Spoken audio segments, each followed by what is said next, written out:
I still remember the exact moment everything started falling apart, even though, at the time, I had no idea what was really happening behind the scenes. If you've ever had your whole world split in half like a cracked photo frame, then maybe you'll understand. It all started back in September of 2023, when my wife, Emily, went on what I thought was just a standard business trip. She had these often, nothing new.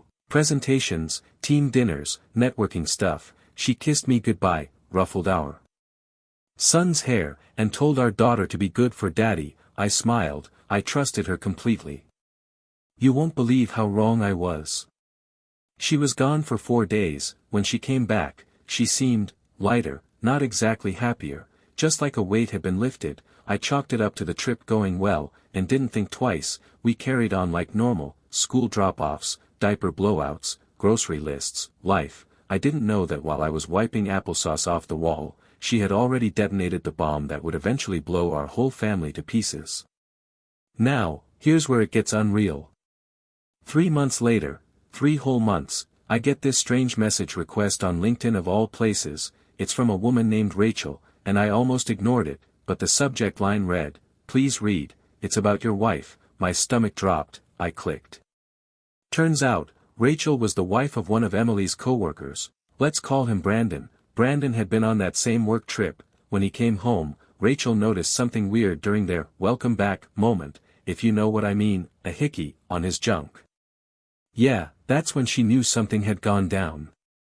Brandon didn't even try to lie. He told Rachel everything, that he and my wife had hooked up multiple times during the trip, and not only that, he told her it wasn't just a fling, they had feelings. My blood ran cold reading that.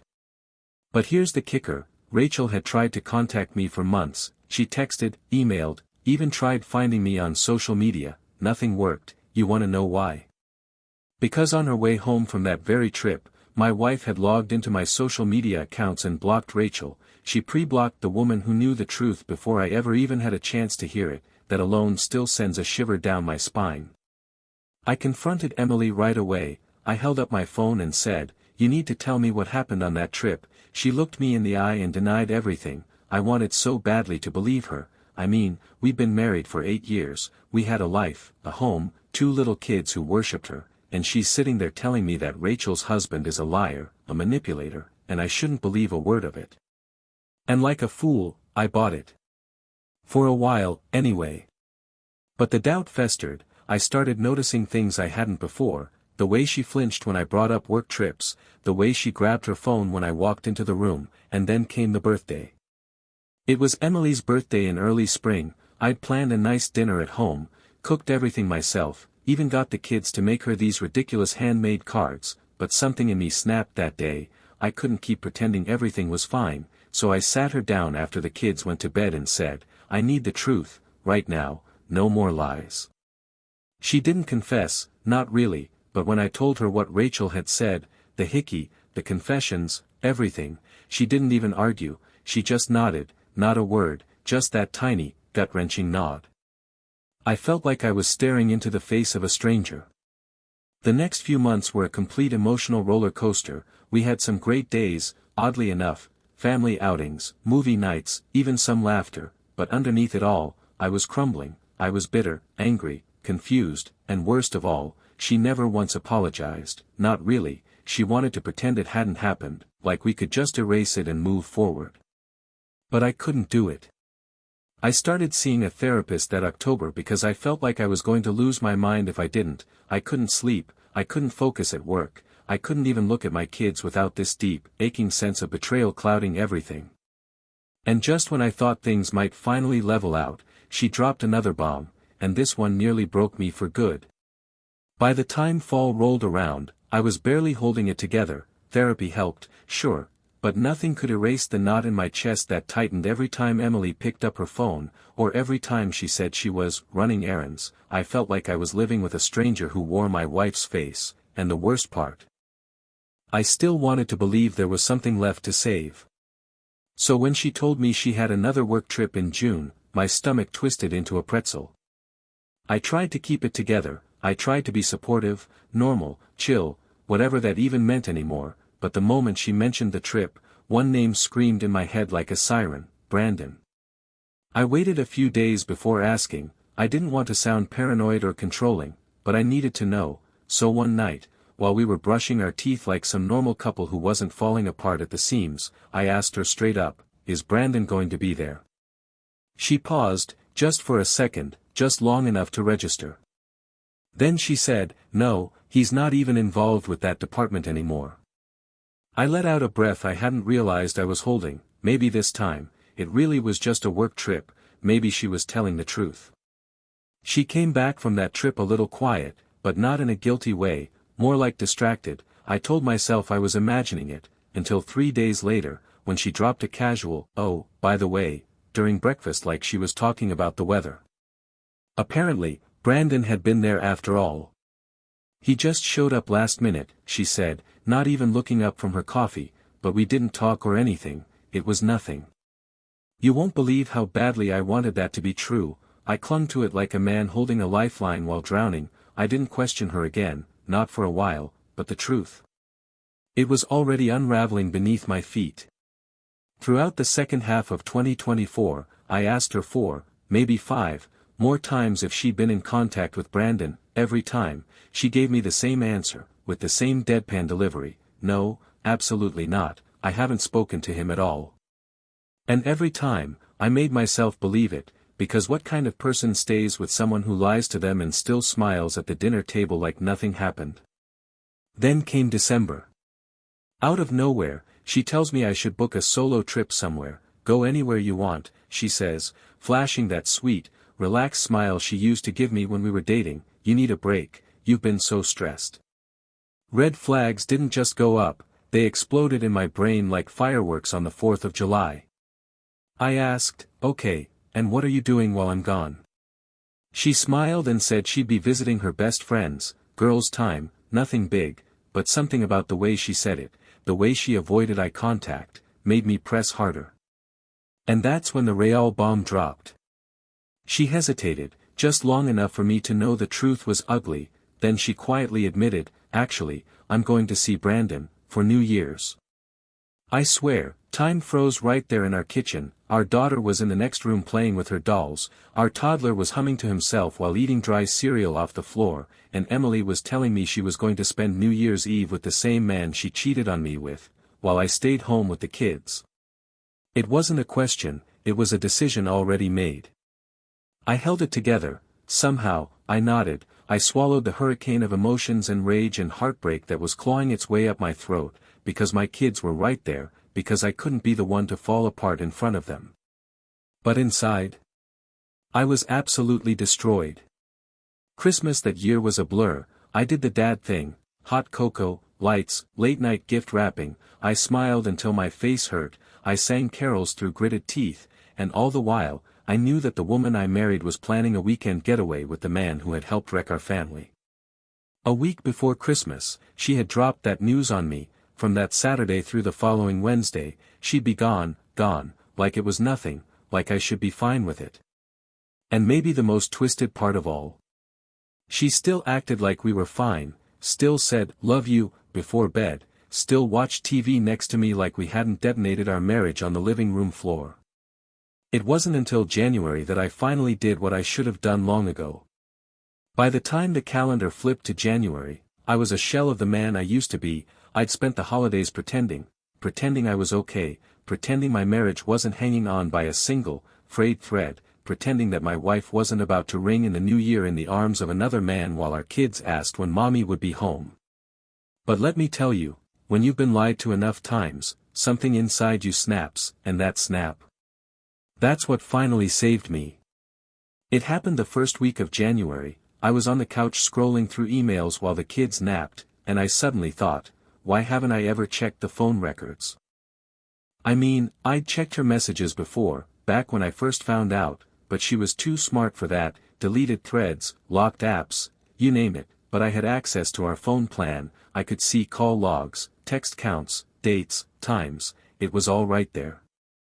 And when I opened that billing history, I swear to you, my heart started racing like I'd just sprinted through traffic. 6 months, that's all the phone company kept. 6 billing cycles, from the end of June through early January. Hundreds of texts, every single month. Texting at 6 a.m., when she was supposed to be asleep, texting at 11 p.m., while I was downstairs folding laundry, texting on weekends when we were at the zoo or making pancakes or building Lego castles with our kids. They never stopped.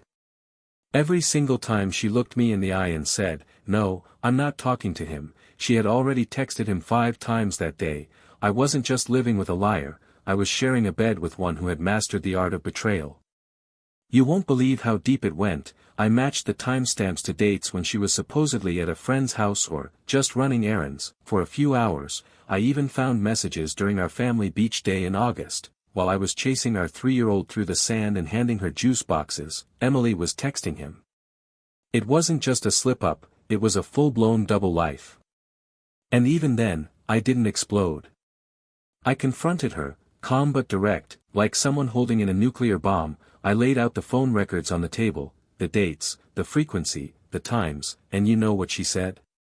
She blinked a few times, then shrugged. Like I had just asked her if she forgot to take out the trash. I didn't think it mattered anymore, she said, we weren't doing anything physical. That's when I realized just how far gone she really was, in her mind.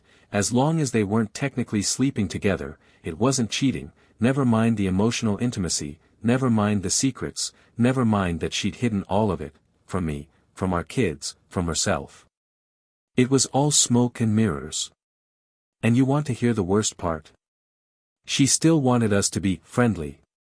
Yep, even as she packed for weekends with Brandon, she'd smile at me over breakfast and say things like, we should still do family dinners after the divorce, like we were just roommates who outgrew each other, not 2 people standing in the ruins of the life we built. At one point, she even said, I want you to find someone great, you know. Someone who really makes you happy. As if she wasn't the one who lit the whole damn house on fire and walked away with the matches in her pocket. So I did the only thing that made sense. I filed for divorce in February.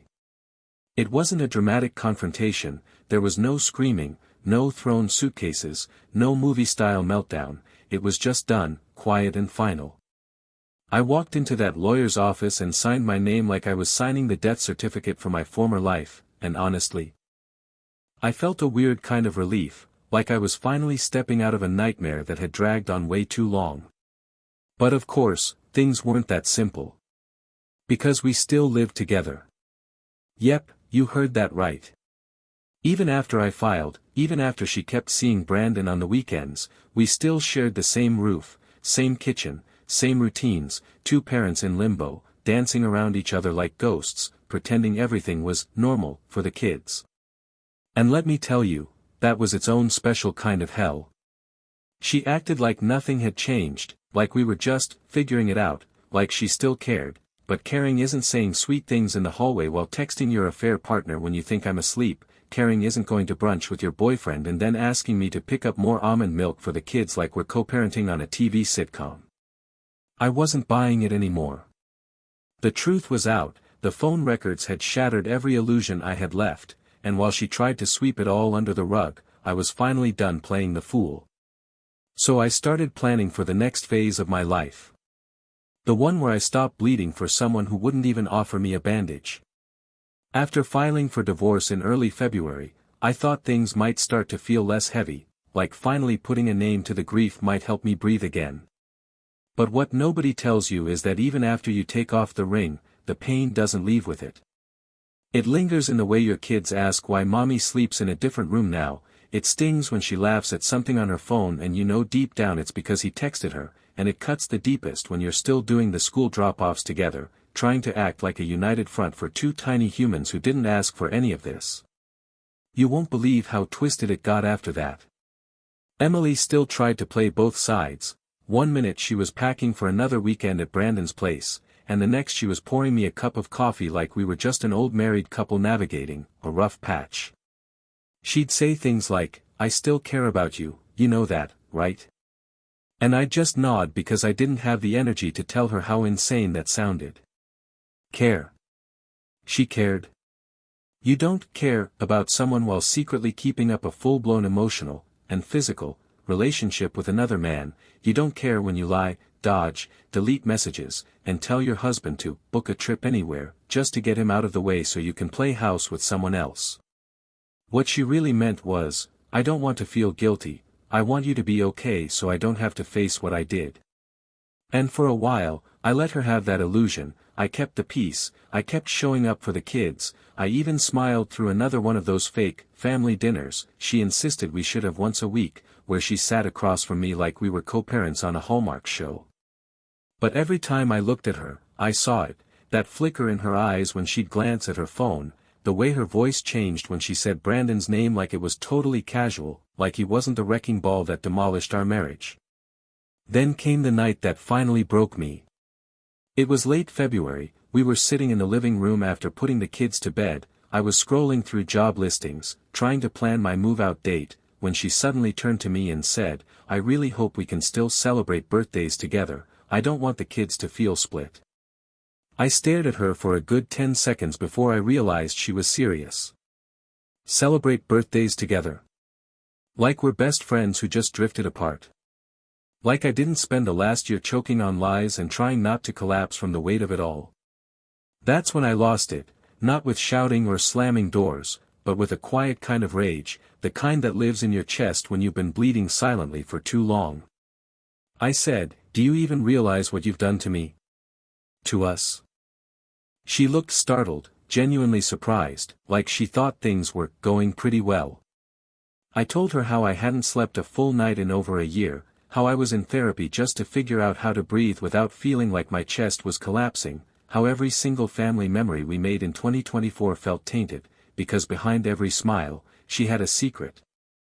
And she cried, of course she cried, but not because of what she did, she cried because it made her feel bad to hear it out loud. That was the moment I finally accepted the truth, I was never her priority, I was the fallback, the safety net, the father of her children, sure, but not the man she wanted, not anymore. I was the backup plan she never planned to keep. And here's the twist you didn't see coming, neither did Brandon.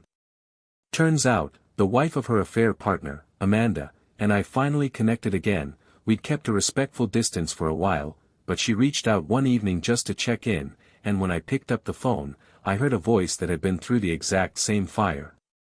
We talked for 2 hours, just venting, comparing timelines, validating the craziness we'd both endured, but somewhere in the middle of all that pain, she dropped something that made my jaw hit the floor. She said, Brandon told me last month that Emily is starting to feel too clingy, that he's not sure he wants anything serious now that it's all out in the open. I nearly dropped the phone.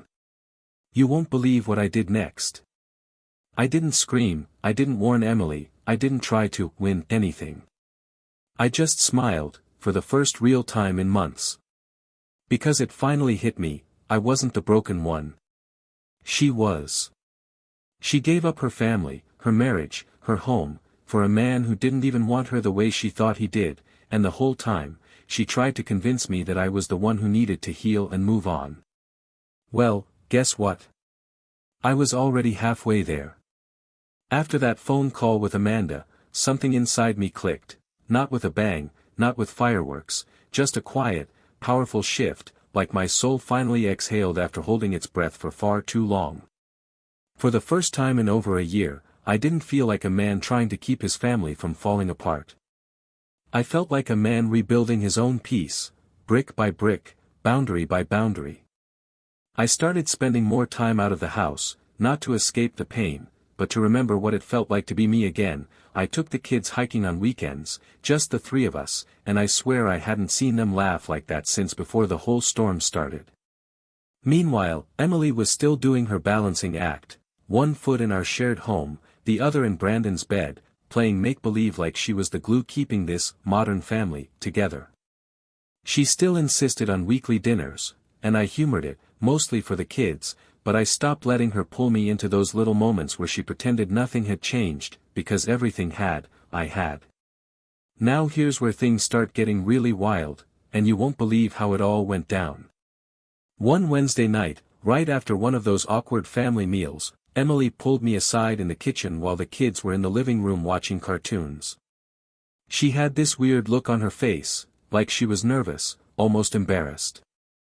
She said, I think Brandon might be pulling away, like he's unsure about all of this. I didn't say anything at first, just waited.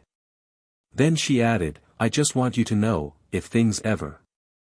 I don't know, if we ever wanted to try again one day, I wouldn't rule it out. I laughed, out loud, not out of cruelty, just pure disbelief. This woman, who torched our marriage, erased my trust, and strung me along while she lived a double life, was now hinting at a second chance because her fantasy backup plan was cracking under pressure. I just said, Emily, you didn't lose me because of Brandon, you lost me because you forgot how to love the man who stood by you when everything else was falling apart. She didn't respond, she just blinked, like it hadn't occurred to her that this wasn't about him anymore, it was about her. And then, just when I thought the saga had finally played its last card, the final twist dropped like a bomb.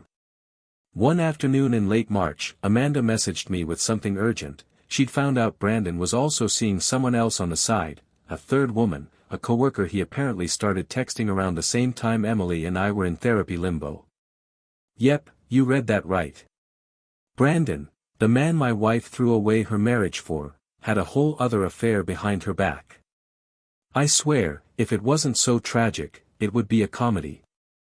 Emily didn't find out from Brandon, of course. Amanda ended up sending her screenshots, and that night, I came home to find Emily sobbing at the kitchen table, like her world had just been ripped out from under her. And you know what? I didn't feel satisfaction, I didn't feel anger, I didn't even feel pity. I just felt done. She looked up at me and said, he lied to me, just like I lied to you. And I nodded and said, yeah, that's what liars do. There was nothing left to say after that.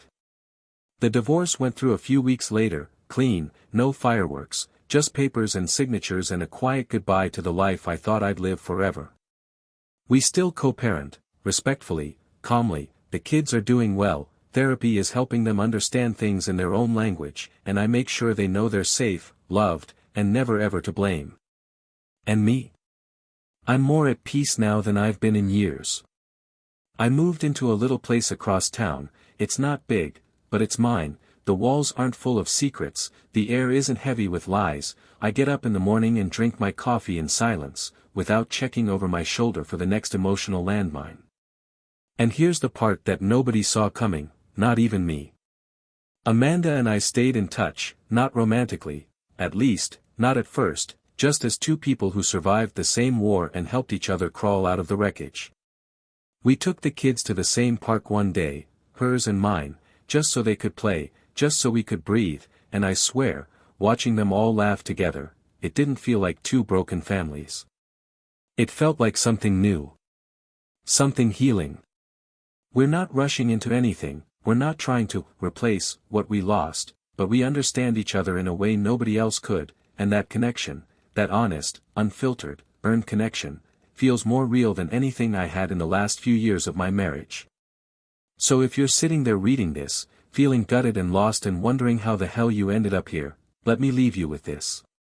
Sometimes, the worst thing that ever happens to you is actually the door to the life you were always meant to live. You won't believe what can grow out of ashes, but I do. Because I'm living it.